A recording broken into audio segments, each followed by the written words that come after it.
All right, Donnie, thank you for coming on, man. It's the man, the myth, the legend. I've actually followed you for quite a while. I was a lone um, connoisseur there for a while, and um, I had to kind of catch myself. Uh, I spent a lot of time out in the dirt and everything like that, and I'd catch myself. I'm like, why are these people doing such stupid shit sometimes? Yeah, And And then I catch myself and I'm like, man, like going through military training and going through like all these different things, it's like you get tired, you get hungry, and your brain doesn't work the way it's supposed to. And you know better in a lot of these cases. And, not to mention you don't have the access to, clean living and all that kind of stuff. yeah, So, you were one of those guys that I'm fascinated by everything that you do because you're going back to a lot of the primitive techniques and stuff, but yeah, you didn't last that long in a loan. Can you kind of talk about that? Because it seems like sure. you're extremely, extremely capable. So Yeah, yeah, what happened? yeah. So I mean, it's kind of a long story short or a short story short. But first, thanks for having me on here. I appreciate it greatly. Um, my time on alone was short, and my overall plan was to build a home so I could ultimately live in it. That's kind of that mentality. Is home is safe and secure. It's where you can cache resources. It's where you can ultimately kind of sustain when inclement weather or threats or hazards like that kind of show their face. So for me, my objective was to build my home, which I did. And while I was doing that, there's no food, there's no water, and I always say it's smart to go in calorie positive. Just like if you're hunting or you're going out on any sort of adventure or expedition, start calorie positive and kind of feed off of that. So while I was building my shelter, my home, um, I was also needing sustenance, and one of the things I was eating quite a bit of was a lot of the salmon berries, the crowberries, different things like that that were found just in and around my shelter. There was lots of squirrels up in the trees around me, but anyone who's ever, been 12 years old and hunted squirrels, they typically don't stray too far from where their nests are. So for me, that was a long-term food source just right above me. Why shoot them then when I can take them a month later when the snow's on the ground? I know they're going to be in that same general area. So I was eating a lot of berries, and then once I had kind of completed my shelter and kind of made it comfortable and safe, my game plan was to just hunt, just do what I've normally done for so many days in the bush and different hunting, kind of trips, was to have my safe and secure place and then just turn to hunting. And where I was located, I was kind of located on this little cigar-shaped island off of this main body of land. And I was kind of restricted to like half of it. There was somebody else on the other side who had half of it. We didn't really know that until, after. So I was gonna use that terrain, that kind of lakefront and then that interior to see what I could take. And there was marmot and ptarmigan and moose and bear and all sorts of, fauna that you would find up in, northern Canada around the Great Slave Lake. And the first thing I come across was a muskrat, and I had trapped muskrats and shot muskrats before and eaten plenty of them. And what I wasn't realizing, what my body was kind of going through as I was consuming a lot of these berries, I was starting to get kind of like that standard sort of bush time kind of bowel movements where it's a little bit loose, it's a little bit wet. You're not taking in a lot of proteins. You're kind of getting them sporadically. But for me, for some reason, I was getting them pretty consistently. Every time I was drinking water, every time I was making some Labrador tea. And when I shot this muskrat and, gutted it, cleaned it, and then roasted it over some fire, my body just responded in a way where it was kind of like a food shock, where all of a sudden I had fats, I had proteins, I had a different kind of set of minerals, and it just intensified my kind of pre-existing sort of GI issues. And then from there, it just created this form of kind of, I just call it hate and discontent in the bush. I mean, if you spend long enough out there, you will get sick. There's no way of really getting around it. It's just one of those factors.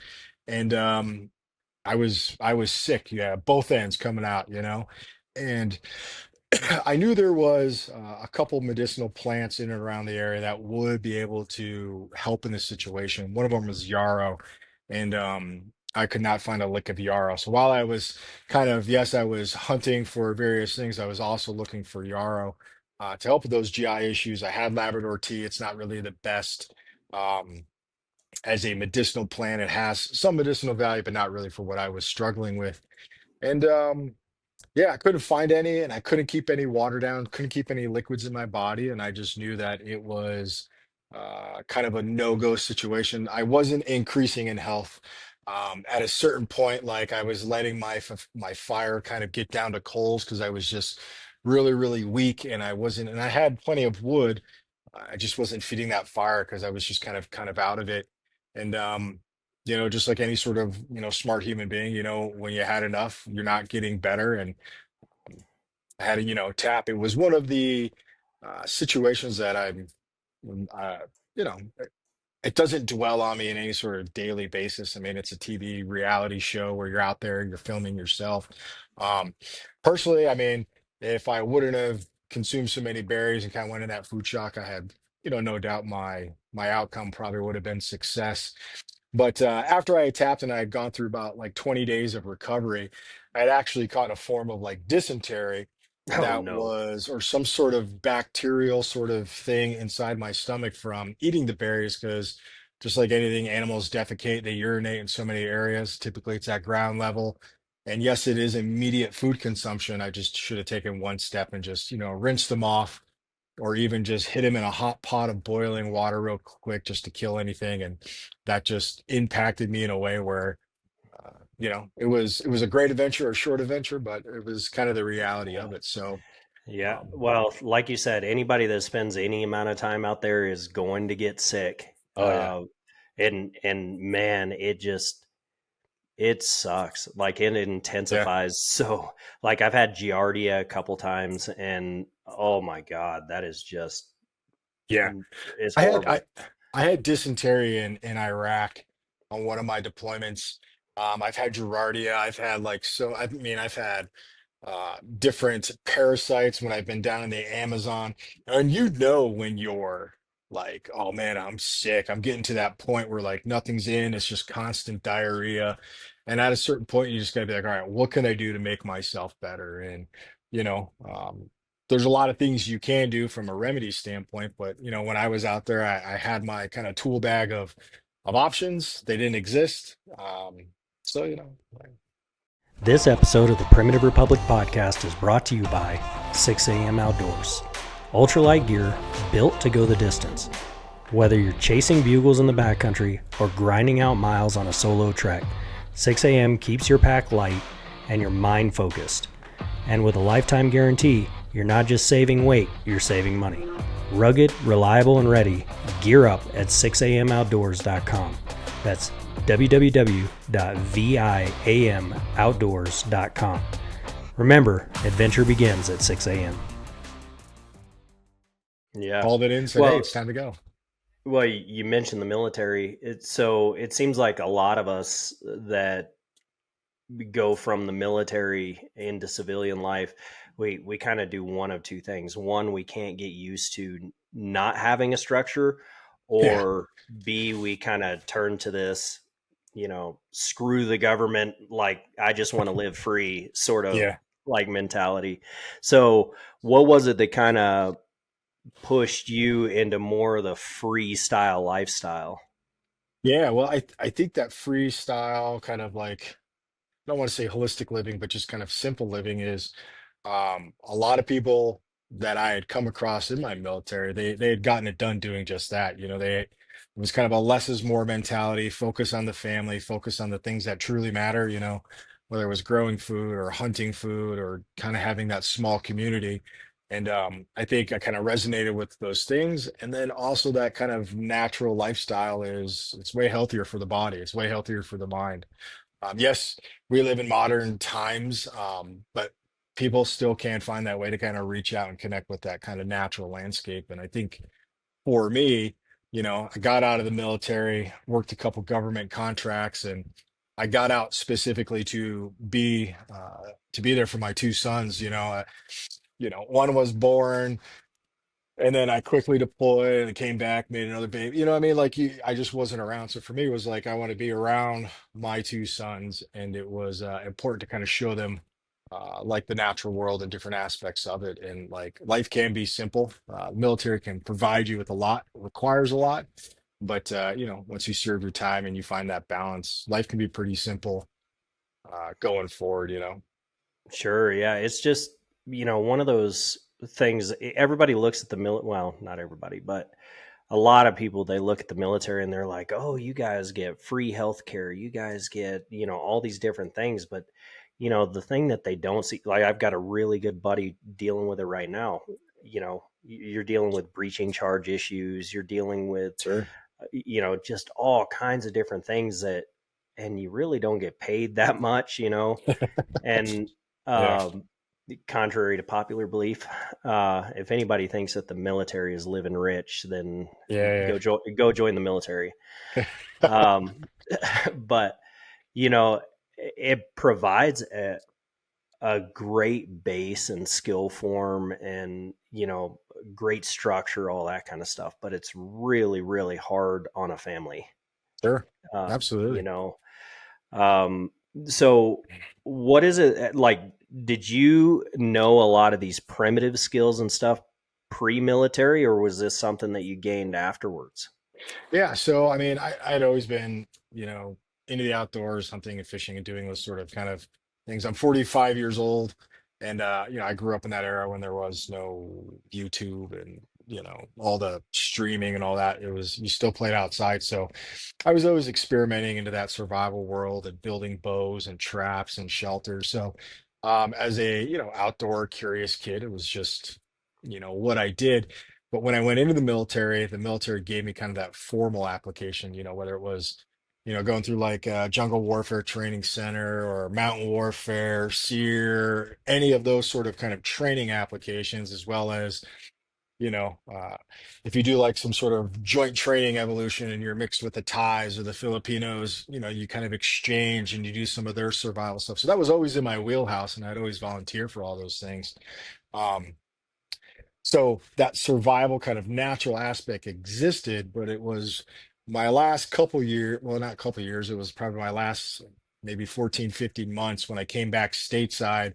I finally achieved that like non-deployable status because I was getting out and I got to like I'd done so many deployments. I was like, all right, and I decided to kind of go on these kind of remote adventures through deserts and different environments. And as I was going on these kind of earth roams, as I call them, I kept looking over my shoulder and realizing how much, shit I piled on my back from tents to water to chow to all this stuff.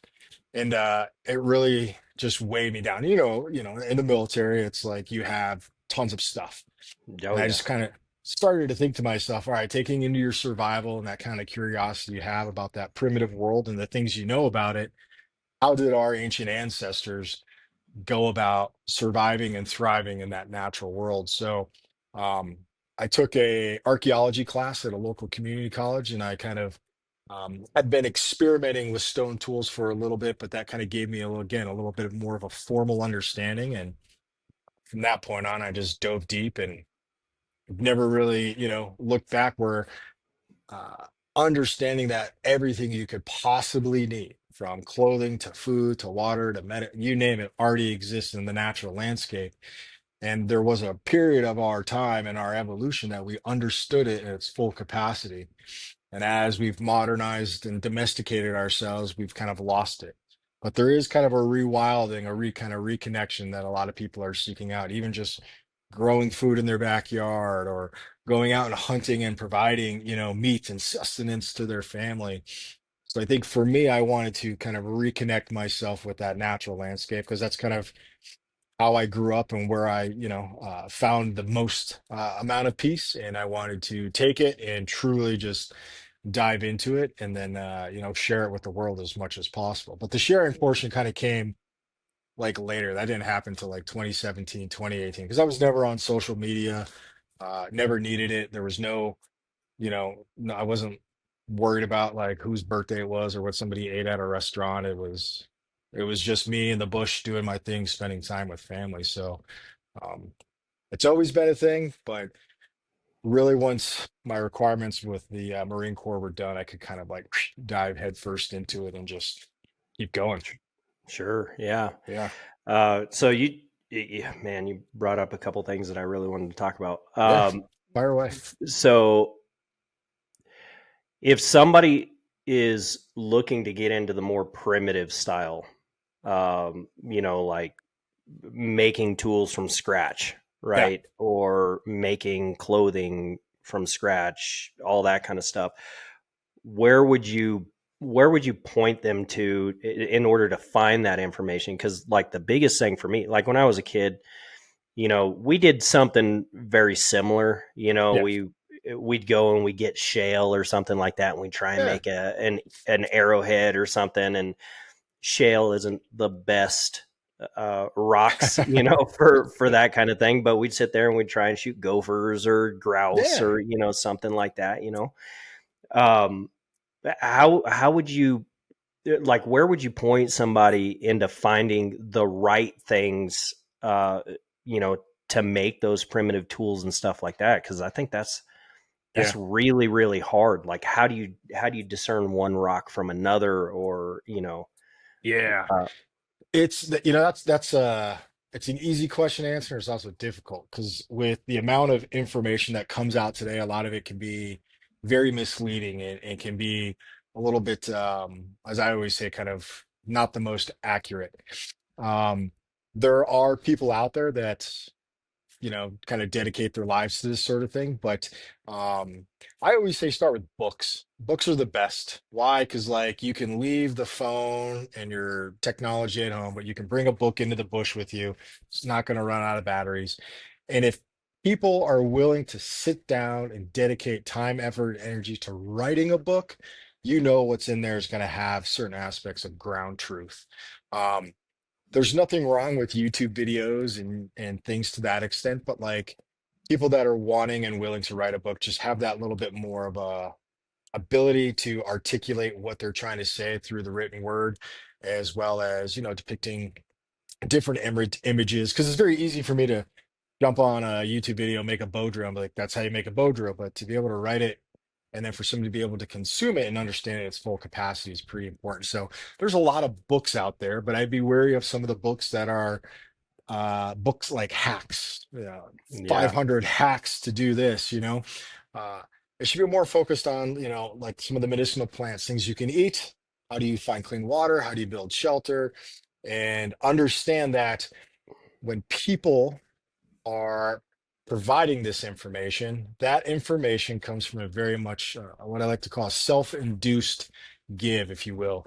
If I go out and make a YouTube video on how to survive in the woods, I am putting myself in that situation, given a certain amount of time, certain, time of year, number of days, tools, equipment, things like that. So I actually get to set the parameters on how I want to portray this video, which is completely different than reality.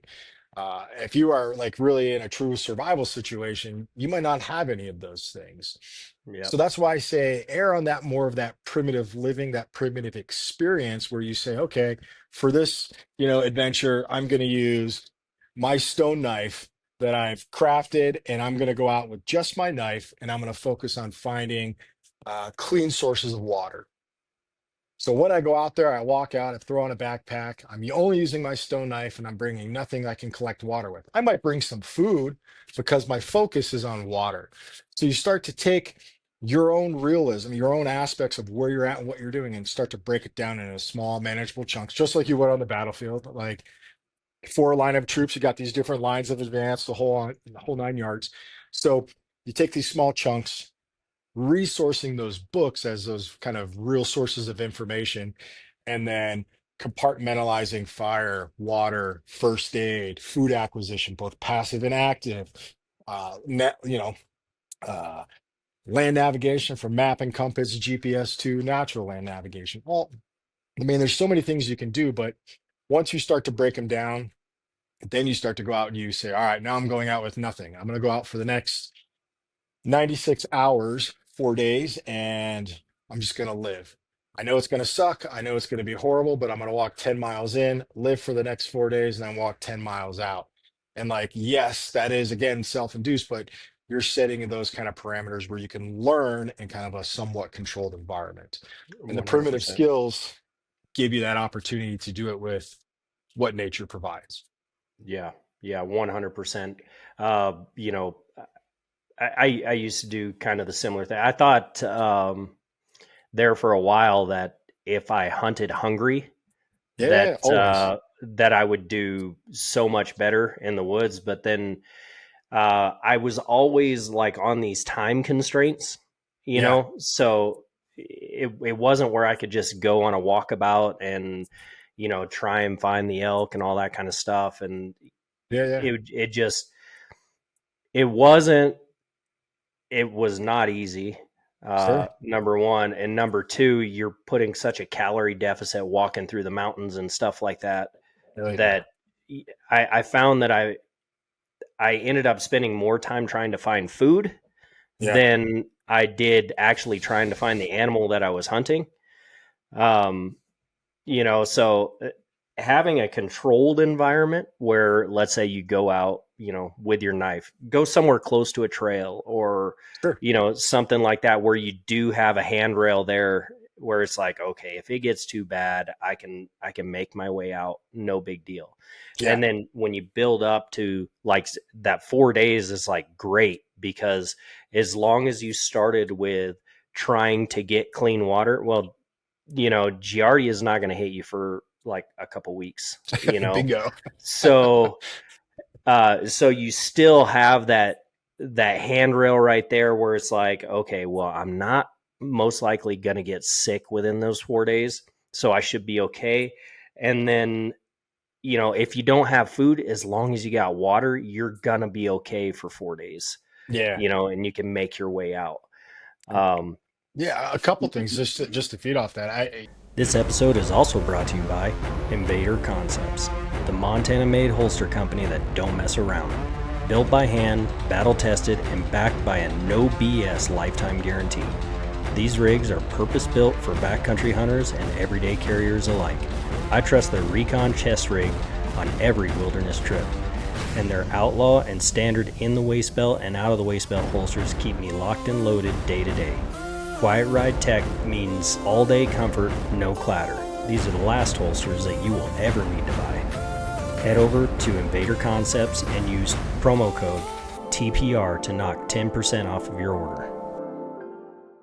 You said hunting when hungry. I always call that food drive. And I like to, not on all hunts, but the hunts that I typically do by myself, I'm not a big fan of bringing out really any or a lot of food because I like to have that food drive. And there are times where I know where I'm hunting, the means of getting fish are around or taking a marmot or ptarmigan or something like that, that can derail from your hunt, but it also just builds like a much better experience in the hunt for me personally. And everyone's different case Sure. by case. The Beautiful, other, beautiful situation to be in. I mean, yeah, it's so much fun. it's dynamite. The other aspect to go into that is for those that have maybe some leftover game meats or whatever, preserve them, dry them, bring them out with you. So you're still kind of sustaining off of that kind of I'm not going out with 50 Mountain House meals and some peak refuels. Nothing wrong with that, but I'm kind of still using the things that I hunted maybe last year or some dried fish, and I'm going to use them in this application going forward. And I think. Uh, I mean, don't get me wrong. I've brought peak refuels out into the bush many a times, but I also like it when it's like, all right, I've got, some bison left over or just some mud hens, some ducks, something like that. And you bring that out, you've dried it, and you're like, all right, this is what I'm going to eat on while I'm out here hunting for a nice big muley or I'm out here hunting for some haw. It's just it's a way. It's not necessarily the way, but it's something that I think it I gives think you a much better appreciation. yeah, absolutely. Absolutely.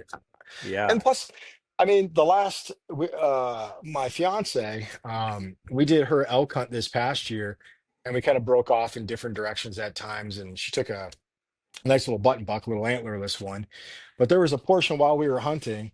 I was off by myself, and all of a sudden I started finding all these uh, like pines, and certain pines had pine nuts.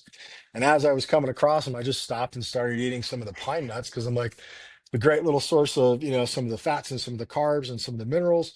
So I sat there for 10, 15 minutes, collecting them up, eating them, nibbled on them as I went out and kind of continued on with some of my scout. And I was like, that's the picture that I like to have when I see myself hunting, is kind of less is more, hunting in the most natural form possible. And I think the return, for me, is just something kind of astronomical. But um, Yeah, it's a lot of fun. I yeah, really, really enjoy it. And my, well, he's my business partner and a hunting buddy and all that kind of stuff. But he's always messing with me. I'm finding wild onions and I'm yeah, finding morels and I'm finding chanterelles and, all these different things, wild garlic and, you yeah. know, and he's like the top lid of my backpack. Like I literally made us go 2 miles out of the way just because I knew where these chanterelles were, because he had told me about them earlier. And I'm like, dude, I'm Those are going good back eating. over there. Yeah, we ended up like I filled the entire top lid of my backpack, filled an entire Yeah, pouch of, and he's like, really? We went 2 miles out of the way just so you could get some mushrooms? I'm like, heck yep, yeah, yeah, man. those things That's are smart. awesome. That's the way to do Uh, it. Now imagine you shoot a nice big elk, take a nice little piece of heck that yeah. back strap, and with all those mushrooms and onions. That's a meal right there.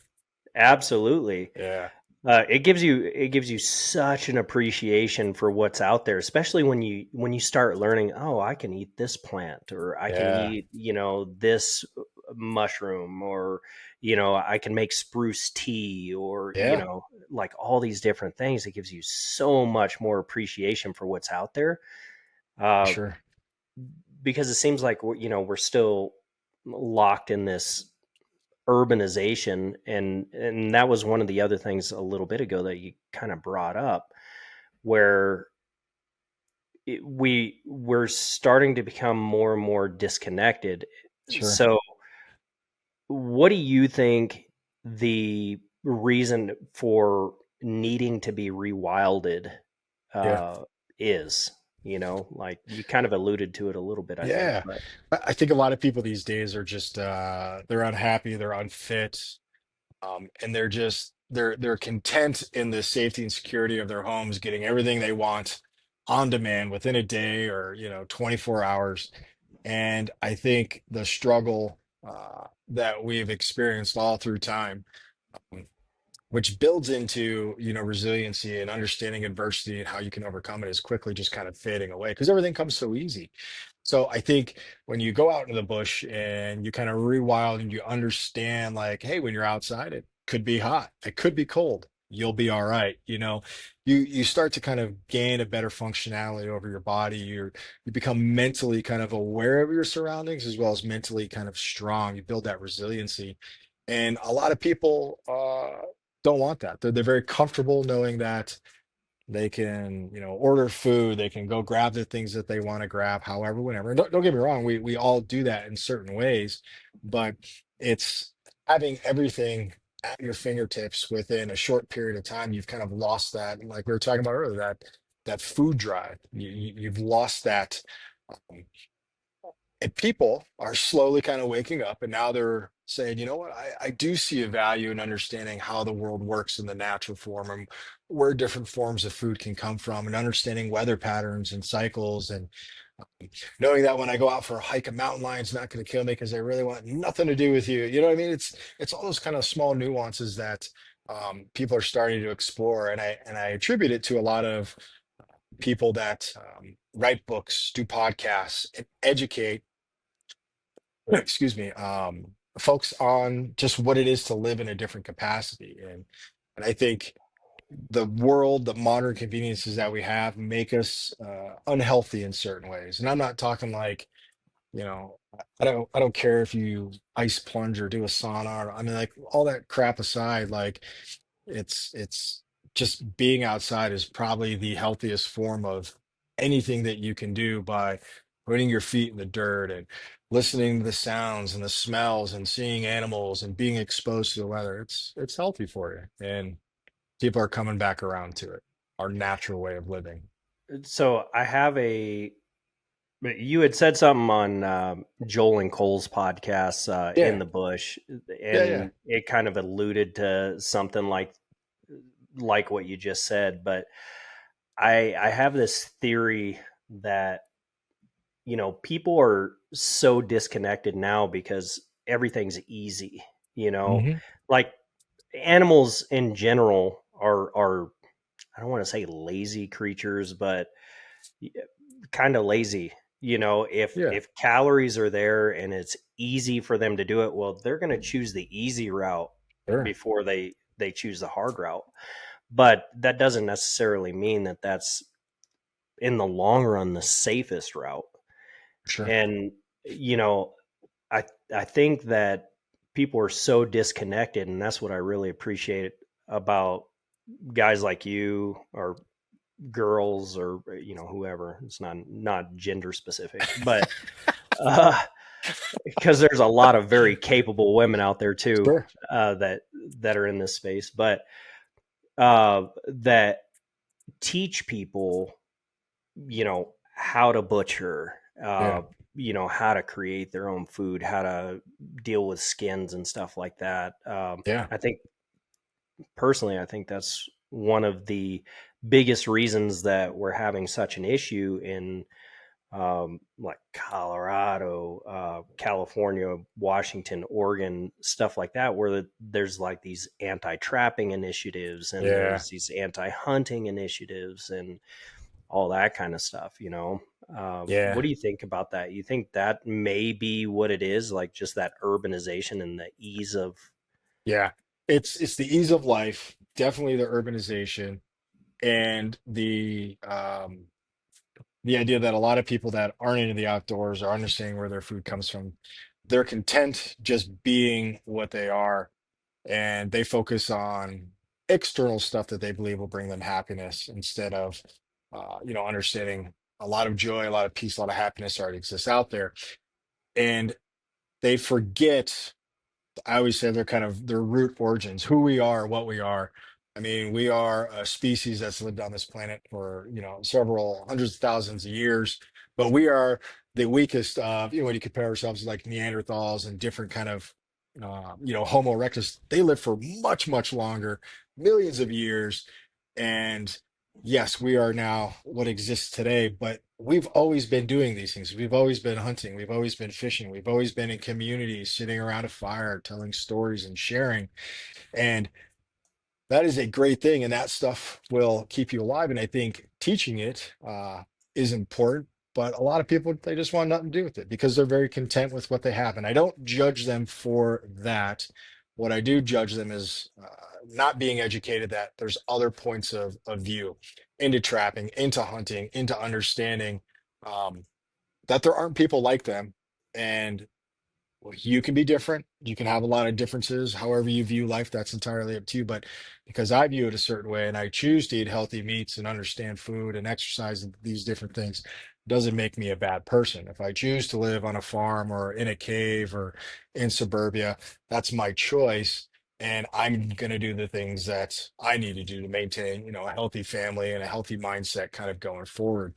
A lot of these folks, they just choose not to educate themselves. The hunter is more educated in understanding game management than the person that is protesting, hey, we shouldn't be hunting these animals. And I have a feeling if they would watch, I think it's called like nature's metal.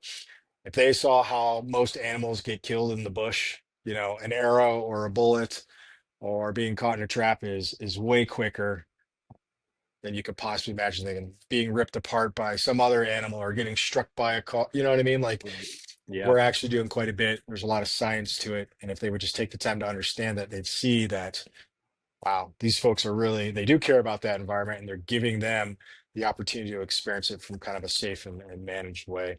I mean, I can go on for hours about that sort of thing, but I Yeah. just, It's People are they're content living in their little bubbles, and it's you know, strange to me, like, you got places like Denver. I just spent the last few days in Missoula, yeah, yeah, uh, and they're they're all kind of like this hippie, sort of feel to them or whatever.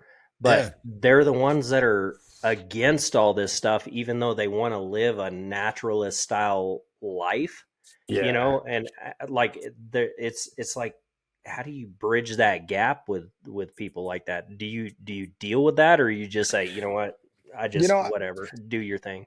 yeah. I mean, I don't come across a lot of like, you know, judgment or negative naysayers or anything. I mean, every once in a while you'll get somebody that'd be like, you're a white guy and you're doing like traditional skills, and it's like, well, I'm gonna be honest, I'm gonna be honest with you, like these aren't just like organic to one specific tribe, clan, or culture. These are just human skills. You know what I mean? Like Australopithecus, Homo erectus, Homo heidelbergensis, like Homo sapiens. These are all different aspects of us that have evolved over time that have given us the opportunity to, survive and thrive. So it's not organic to one thing. It's a human culture. But when I come across those sort of people, I don't really. Um, I mean, I would just say I'm smarter than them, so they can have any sort of argument that they want. But it just comes down to a human factor. We're all humans, and this is what we've been doing for quite some time. But I mean, if people want to be, hippy dippy and all this sort of stuff, that's fine. There's no 100% solution. I don't believe there's going to be a cure. I think people should just kind of find their community, reside within that community, and um, if you have different or opposing views than somebody else, well, you're allowed.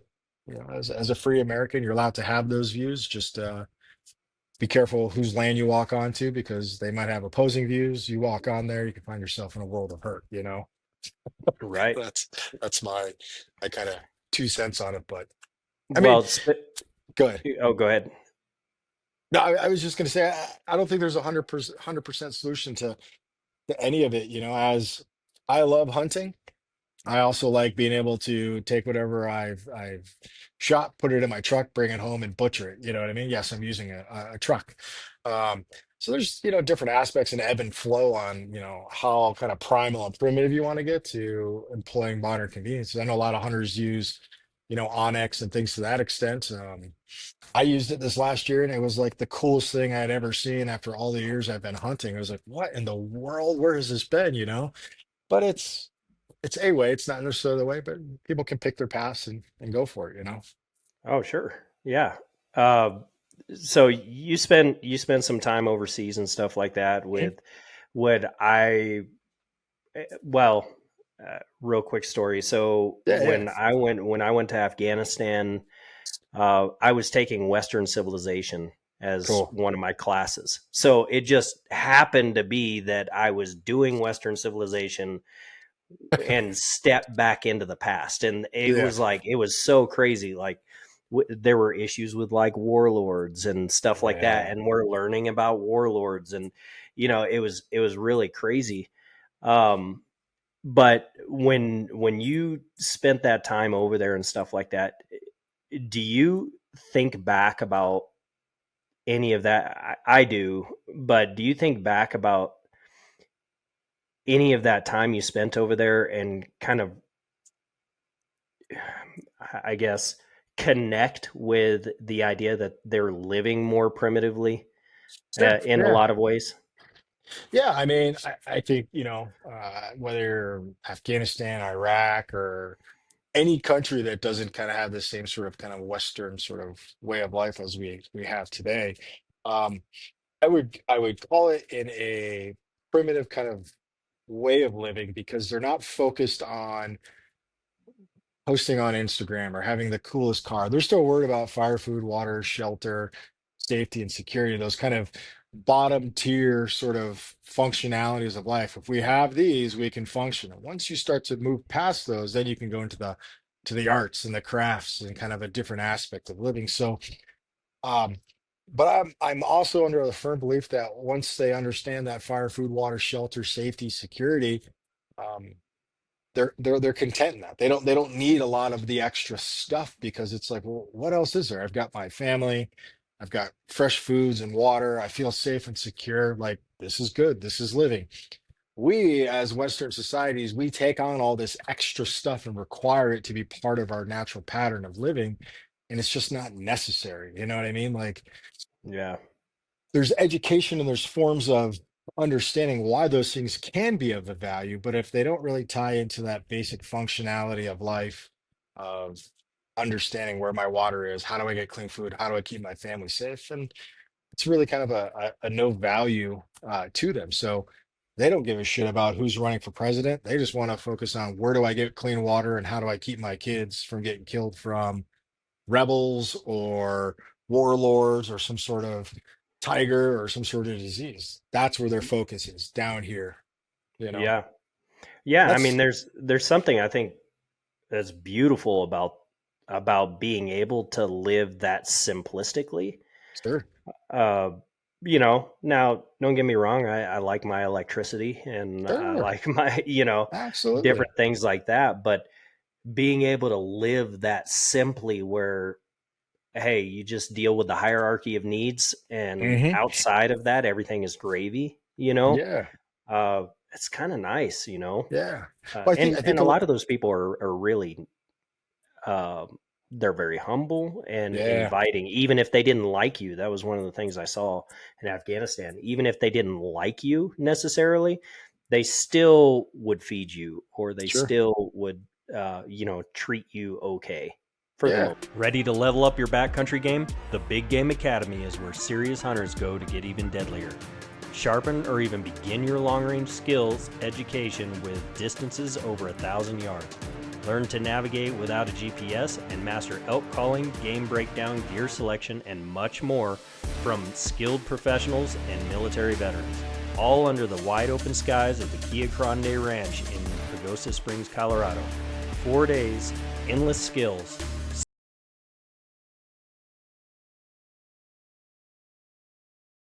Most part.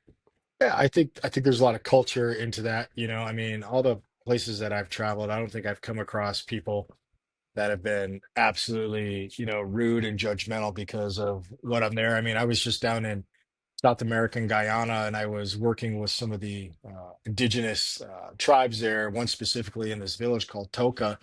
And I went down there on behalf of the request of the tourism board and folks within the government to reteach them flint knapping and how to make stone tools because Oh, they sweet.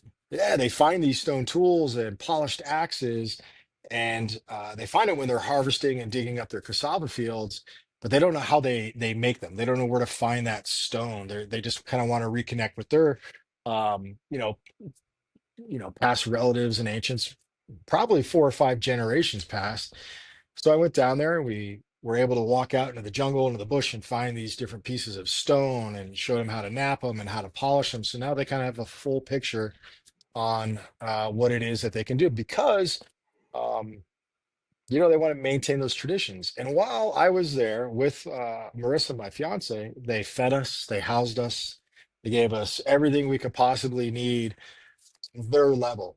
Yes, we were eating, piranha and different aspects of food, and sometimes the water wasn't the cleanest, this sort of thing, but it was all that they could offer within their level. And I think for people that travel and have experienced different aspects of this world, whether it's been in that kind of combat situation or when you choose to go on a vacation, you're not going to some resort, you're trying to experience that culture. You have a kind of a much bigger appreciation when they catch, and you catch a bunch of fish and you sit down as a group and you eat it together. It's a story. It's for them, this could be, a super highlight of their year or maybe their lives where we got to have this experience. And for us, that's kind of the same thing. So they do less with more. They appreciate those things so much more than understanding, what politic is saying, this politician is arguing here about this, that, or the other. They just enjoy life for what it is. And that's been across the board. That's been in Africa, South America, the Middle East. I mean, people welcome you in with open arms and just come on in, let's eat, Yeah. let's go for a hunt, or it's pretty amazing. Yeah. That's I've really been. that's what living Oh, go ahead. is. Yeah, well, I've been telling my wife. I mean, in my opinion, you're living the dream, being able to go to places like that, and Yeah. I've been telling my wife, she's from Honduras, and Right on. I've been telling her, I really want to go down and spend time with the indigenous down Yeah. there, uh, and she's like, well, why would you want to do that? And I'm like, it's just, it's so simple, Yeah. like when you're out in the woods, you don't, it doesn't take long, and you just completely forget about the modern world. Sure. Oh yeah. And I you love it. just concentrate on what it is in front of you, one step in front of the other. Oh, look at that. That flower is this. And, you know, to your point Yeah. earlier, like I used to carry, a couple survival manuals and stuff out with me, like Sure. the SAS survival guide. Yeah, that little I tiny carried one. them. Yeah, I used Yeah. to carry the our military survival guides, and different things like that, and then I'd be like, okay, well, this is how you set up this trap, or this Sure. is how you set up this type of shelter, which also I think one of the other things that you said on in the bush podcast was you tend to gravitate more towards like caves and stuff like that Yeah. in your area, which I think is freaking awesome. I've never done that Yeah. personally, but I've always walked by areas and I'm like, that would be a great cave to go spend some time in, That's it. you know? Yeah, that's all it is. You hit the nail on the head. You're like, oh, I think I could live in that, and that's you just go and live in it. Some of them are more overhangs, some of them are caves, but I mean, it's already built. Less calories. It's great. I might catch the sun on when it rises, get some shade in the evening. Great wind, close to water. Caves and rock overhangs, little rock shelters are already built. I mean, Yeah. I know a lot of people, they're like, why don't you build a lot of shelters? I'm like, well, I don't need it. If there's a rock I can lay next to or a log, I'm like, if I'm passing through an area, again, this is that inaccuracy you see on YouTube. If I'm passing through an area and I'm just staying for one night, why would I build this 6 hour shelter? I mean, it makes no sense. That's when you know what you're seeing is just totally fake, total BS. So, Yeah. um, but I think that the unique thing that I've always kind of taken with a lot of those cultures that live in, equatorial regions, South America, Africa, whatever the case may be, um, they've gotten to a certain level of life and they can maintain that.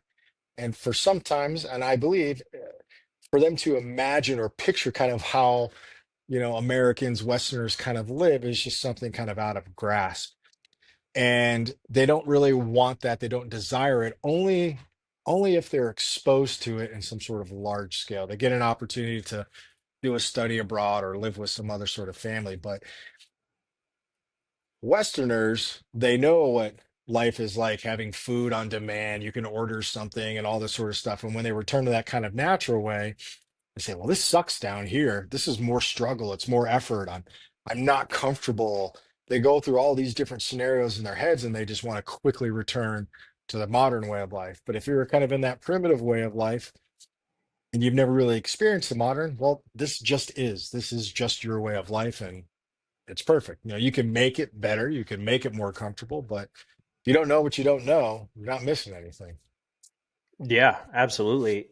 So I kind of hunt the same way. Like Yeah. I'm usually carrying everything on my back. That's one of the reasons why I own a lightweight gear company now, Right on. because I got I got tired of carrying 80 pounds on my back. Yeah, man. Sure. Um, but you know, like a lot of times, and I do this a ton when I'm hunting, and my hunting partner thinks I'm freaking batshit for this, but like I'll go set up a camp somewhere, like a Yeah.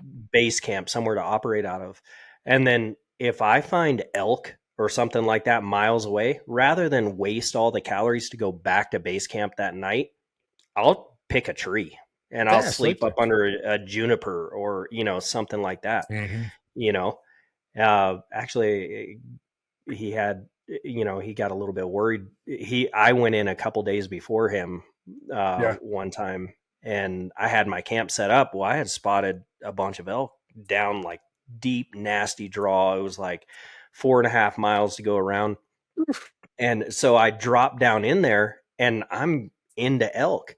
Well, it started to, get the golden hour, Yeah. and I'm like, you know what? I'm going to back up just a little bit and I'm just going to sleep down here because I don't want to have to come all the way down here and go Smart. all the way back up and stuff. Right. Well, my inReach wasn't working. Well, I was getting his messages. He wasn't getting mine because Gotcha. he was trying to make sure, I was okay and all that kind of stuff. Right. Well, he came in that evening. He came in a day early, but I was already gone and I was sending Mm, him messages, "Hey, I'm gonna be, down at this location." Shared my location, but he didn't get it, and gotcha. I had the time of my life. I called in 6 bulls at one time, No shit. and Damn. I'm just freaking, I'm living it right, Yeah. and so after these bulls come in or whatever, and all that, and I didn't end up getting one. Um, just didn't work out. And Sure. Fun. but it was such a cool situation, right? Yeah. And I'm sitting there and I'm like, okay, what the heck is going on? And he goes, "Hey, I've been here since like 7 o'clock last night, and where are you at? The camp set up. He's worried about me. I left everything up there, Yeah. sleeping bag, like everything." And he's like thinking I fell off a cliff or whatever, And Yeah. I'm like, I'm just living the time of my life. And he goes, "Dude, it was cold last night. You slept under a freaking tree." And I was like, "Yeah, I was fine." You Yeah, know, I, man. but like it teaches you so much about yourself. Oh yeah. It's Yeah. just so much fun. I love that kind of stuff. I think out of all the hunting that you've done and all the stories you could have shared, you shared one where you're like, this is probably the most raw kind of experience that I had come across where I had nothing. I was totally fine. Had a great time calling in bulls and like everything worked out for you in that given situation. I think more people need to experience that. Like drop all the crap that's on your I've been on a couple hunting podcasts in the past and I say people hunters specifically these days they over science everything. Everything is too scientific, it's too sciencey in their hunts where it's like I need to have this and this and all these sort of things and there's nothing wrong with it. But sometimes when you remove that science and go to that very kind of natural way, your hunts will be that much more enjoyable. You're not lugging around everything. Maybe there's some bowls right over the far ridge, but there's a great stream where you can hand fish or catch some fish, catch those fish, quickly salt them, and tie them onto your pack, and away you go. There's so many things that you can do, and I think people now they just overthink and overdo so much of the hunting when it's like if you go all the way back to the beginning, it was a very primal, sometimes up close and personal. But the science that all of our early ancient hunter-gatherers kind of ancestors employed was, I wouldn't say a science, but a relationship with the natural world, understanding migration and feeding and birthing and mating. Like they understood all these things, and it gave them the kind of a far deeper kind of understanding on how to hunt, where to hunt, why to hunt, and the kind of the rewards on the back end. And I think Yeah, that raw form, that's what I aim to achieve whether I'm yeah, hunting marmot at 12,000 feet or hunting hogs down in Texas with an atlatl. It's just what I like to do. yeah. And that was probably my favorite hunt that I've ever, and I've been hunting my entire life. That is Yeah. probably my favorite hunt. I found a spring, literally was watching the water come out of the mountain. I Oh had yeah. plenty of water. I wouldn't have had to boil that water. I mean, Nah. uh, there were huckleberries, there was like wild onion, there was like everything around there. I could have stayed down there forever. Yeah, you could I have. just, Yeah, could have lived there. it, yeah, it was just awesome. That's I love that stuff. I But mean, that's what I want. yeah, and it's obtainable. I think it's 100% obtainable for anybody that does want it. And if they are wanting those experiences, there are people like yourself, like myself, that can educate folks through podcasts or classes or books or whatever that case may be. It's totally feasible. I mean, Marissa and I, we just wrapped up, I think it was my 10th bison, I think her fourth or fifth bison, butchering it out with stone tools. I mean, we Ooh, bring that's some eight. work. Yeah, it's quite a bit of work. I mean, we've done bison that have been 2,400 pounds down to 1,200 pounds. And we take raw stone, blades that I've made and raw flakes, and we fully butcher North American bison out. And everyone that goes, it's usually between 8 and 10 people. They get the meat, they get the hide, they get the bones, they get the heart, liver, lungs, testicles. I mean, the spleen. Like we eat the ribs. I show them how to break open long leg bones and extract marrow and eat marrow. I mean, Oh, that's we awesome. just do a full picture. And, sometimes you get people that are hunters or trauma surgeons or pilots or, archaeology students or a husband and wife duo that have 3 kids and just want to do something and get some, 100 pounds of bison meat at the end. And it's one of those experiences. And that kind of there is my proof that people, they want to explore that kind of natural world. And maybe that experiment of butchering a bison with stone tools segues into them say, you know what, we should get some small game licenses and some hunting like maybe take some rabbits and they start experimenting before you know it they're serving up delicious meals and kind of having those similar stories and that's who we are. It's where we come from and kind of what shaped us, and we should continue with it. Yeah. So, how often do you do those? Do you consider them classes, or is it? Yeah, it's usually 2 a year, one in June. I have another one in October, October 10th through the 12th. And they're classes, and we go to the place called Eagles Wing Ranch in Colmont, Colorado. And I have a relationship with the ranchers there. It's a beautiful ranch, well maintained, just grass fed, grass finished, beautiful bison. And essentially the rancher puts a bison down, we pull it in this nice little aspen grove, and we start taking it apart. And I kind of go over folks. I show them how to use the stone tools and kind of addressing the some of the primal cuts and how we pull out back straps and top rounds and eye rounds and bottom rounds. So we pull out a lot of those main cuts, but it's not what you would get in a butcher shop because we're on the ground in the heat of the day, battling the elements, working with Mhm. stone, getting cuts on your hands.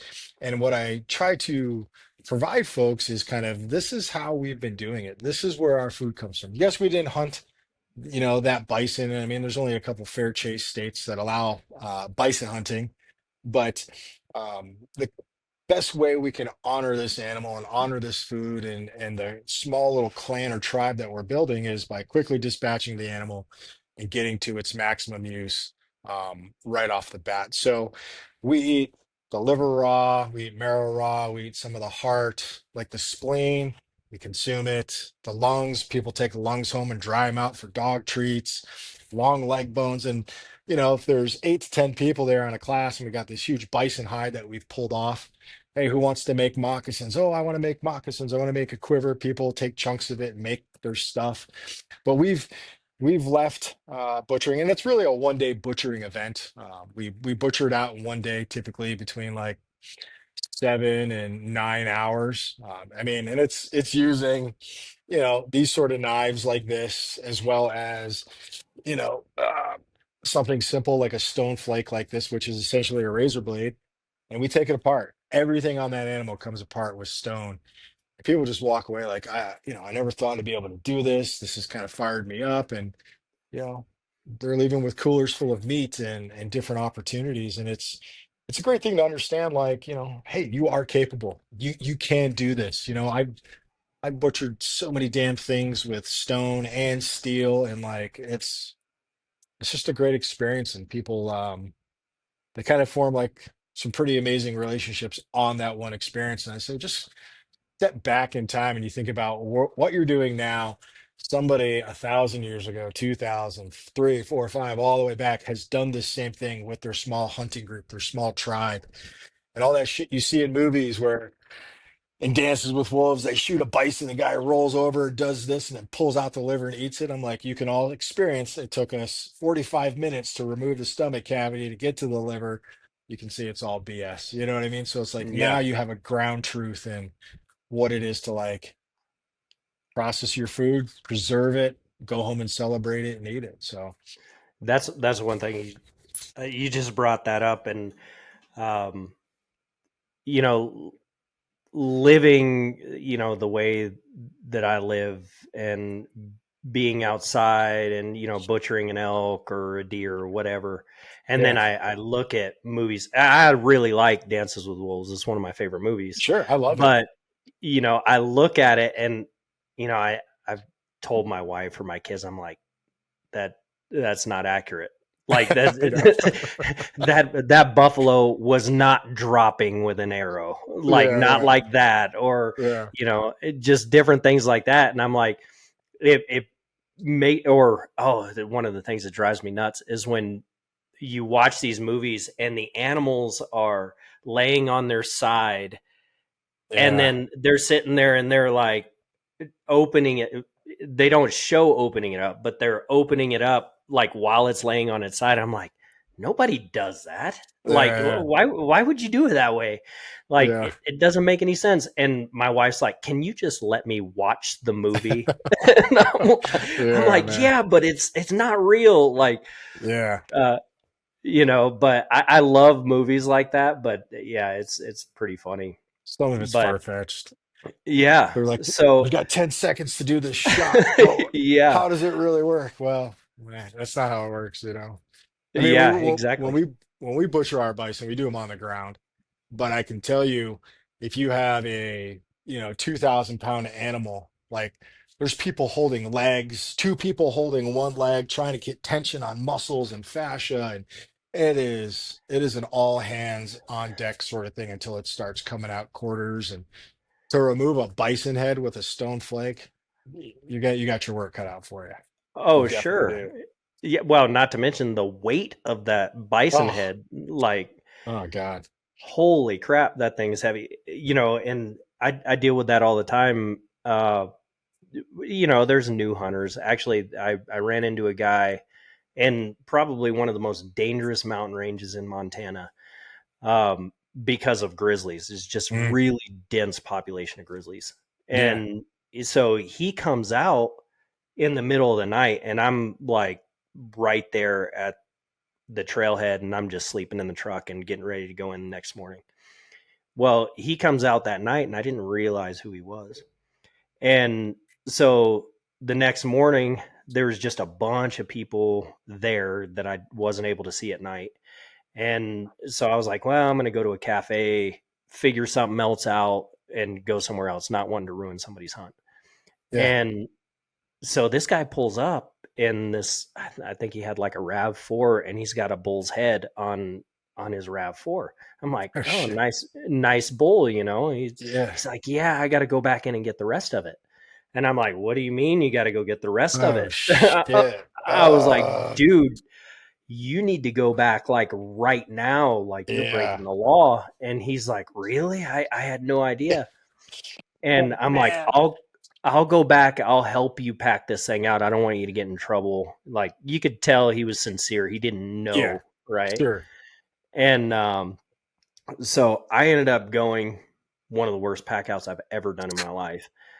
Um, but we go back in, like, I'm literally like hand lining this thing down. I mean, it was just Shit. miserable. Damn. And so we get up there, and I mean, it's just like he's got one ear left on it, and it's Oh like he had no idea what he was doing. And he goes, yeah. well, I've never got a bull, and I've watched all these YouTube videos. I had no idea how big they were. I didn't, he's Oh like, my I went God. to YouTube University for Oh, hundreds of hours probably and had no idea. oh And my I'm like, God. yeah, let me show you how to do this. And Yeah. so Good I for sat you. there and showed him, and he was like, yeah, people need to do this like in Mhm. person. Yeah. Um, so that's really cool that you're showing people how to do that with Yeah. like the largest freaking animal that you can that you Yeah. could do it with, right? Yeah. I mean, I think what you just did is so important to any young hunter or any outdoors person is like just setting a moment of time, putting your own priorities to the side, be like, let me just educate this person, not from a an arrogant or ego, filled prideful thing and saying he's done something and he's probably super proud of it and he's probably worked for it. I just need to give him a little bit more. And I think that's where, as hunters, anglers, outdoorsmen, whatever you want to, call yourself, that's where we really kind of create that longevity into what we do and how we can maintain a certain sort of lifestyle. It's just by being respectful and kind, that not everybody has a background in these things. So when people come to this bison butchering class, a lot of emails I get prior is, do I need to have experience? And I'm like, zero. I'm like, everybody that's coming has zero experience butchering a bison, probably, and then butchering it with stone tools. I'm like, aside from myself and a handful of people who have come once or twice, like it's totally different. Like I can't do this by myself. The fewest number I've ever done it with has been three, and it takes forever. So I'm like, we need a tribe, we need our clan, we need people to participate this. So this is me giving you an experience, educating you in the process, and hopefully this will manage your own personal kind of approach going forward, whether it's hunting or next time you go to the grocery store to buy a steak, being like, man, remember the bison meat we ate last year? How red and delicious it was. Look how weird this color. You know what I mean? It's just small bits of education where we can really impact people in the long term. And I think what you did is that perfect example of like not being like, oh, look at this joker. Yeah, you might say that, but you know what? I could probably help him out immensely by just giving him a little bit of my time and helping him go forward. Yeah, I mean That's it. it helps that longevity Yeah, for people, right? You know, that's it. so how can people join? You Yep. know, to go on your trips. Are all of your spots sold already, or? No, so I haven't even advertised for it yet, but now I will. um, yeah, so I mean, essentially, I have a website called DonnyDust.com, and on there is where I sell all my books that I've written, all my stone tools, and then what I offer as my calendar courses. And my calendar courses are stuff that have specific dates that are open to the public. Most of the things that I teach when I bring people out in the bush is typically one-on-one or small group, like two or three people that know each other. And I like to bring it to that kind of that intimate level. I used to run like 10, 15 people at a course for a survival thing, but it's just you lose a lot of that kind of one-on-one. And I really want to kind of make sure people understand, what I'm trying to do and the messages and the more importantly, achieving the things that they want. So at DonnyDust.com, I have my bison butchering, Stone Age bison butchering class. Basically, you click the link, you'll pay. I'll send you a letter of instruction, a good old fashioned LOI, because in the military we have LOIs. And that will kind of highlight everything you need to know as far as, with what you pay compared to the price of bison out in, the commercial market. You're getting pretty much a 50% deal on some of the cleanest, purest form of meat that you can come across. But there I'll have calendar courses, and if somebody wants a one-on-one, whether it is in hunting or tracking or flint napping or anything to that extent, send me an email. We just kind of work up a dialogue, and we kind of focus more on, let's, take someone like yourself. You want to focus on, primitive bow building. Well, we'll head out in the bush, we'll find some of the right woods, and we'll build some primitive bows or arrow making or flint napping. Because my goal is to address your needs. My goal is not to say this is what I want to provide, and for those people that want to show up, feel free to show up and pay your thing. Like I'm here to deliver specifics to people's demands. So if you have a dad that has two daughters and all he wants to do is go camping with his daughters and go on some hikes and be safe and secure and be able to make a fire and do these things, then I know what his motivation is, and therefore that course will be tailored to deliver that specifically to him. If somebody's wanting to learn how to, let's say they're a phenomenal hunter, but they're relying heavily on technology when it comes to hunting, and they just want to go good old fashioned map and compass and understanding terrain features and what different things mean, then that's what we're going to address. Cut out all the other bullshit and focus on what needs to be addressed, and we do it. So, private custom classes, and then my calendar courses. That's all. Pretty much anything and anything that I can offer is on DonnyDust.com, and people go there. They can sign up. I'll take 10 people. That's as many as I can squeeze in on this. The bison Yeah. we're doing, his name is Grizz because he's just the largest one. and he's 2,600 pounds. So this will be Good night. the largest bison butchered with stone tools in the Americas, and probably the past since steel was introduced into the country. So it's pretty That's awesome. awesome, man. Yeah, Yeah, it's a good that's time. really cool. I if I can get away, I've got a really good buddy of mine that he's got a once in a lifetime tag. Nice. Um, What's he got? so I he's got a bear paws tag here in Montana, and Nice. they give out like 10, like Wow. nothing, Yeah. Um, so I told him I would come and film it for him, Nice. and Awesome. um, so I don't know how long. He's probably going to be pretty picky, you know. Yeah. So I don't know how long exactly that's going to last. But if I can swing it, I would Yeah, definitely man. sign up for that. That would be Sign up. awesome. And I definitely want to get some of your books too. I'll go on there and order a couple of your books because I I really appreciate it. enjoy that kind of stuff.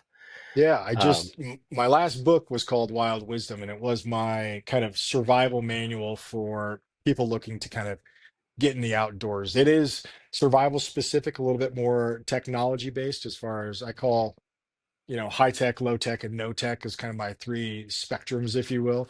So this is a good place for people to start to get to understand a little bit of kind of about my philosophies, where I come from, and to hear some of the basic core fundamentals that you can start with. And then from there, we can progress into a lot of other things. So yeah, man, feel free to check them out. yeah, Appreciate it. I absolutely will. Well, do you have any closing thoughts, buddy? Well, I think just my hat goes off to you. I love when people are willing to take out a chunk of their day to allow me to run my mouth, but more importantly, expose expose people to the beauty of the outdoors and the unique dynamics behind hunting, and just kind of what can really shape our lives and give us true appreciation points going forward, whether it's building community, understanding where your food comes from, or just kind of understanding who we are as a culture, a human culture. That's really important. So I appreciate your time, your effort, and your energy. Thank you so very much. It's been a great Yeah, honor. thank you. It's technology is a love-hate relationship for me. Um, I I want to get away from technology, but at the same time, it's like I love showing people the things that Yeah, you man. know that I really enjoy and am passionate about. So I find myself with a camera a Yeah. lot, you know, Yeah. uh, which sometimes kind of ruins the moment, but then other times it's like, you know what, this is going to be an awesome. I can't wait to show this and see what kind of response I get from people, and Sure. it's really cool. So I really appreciate your time.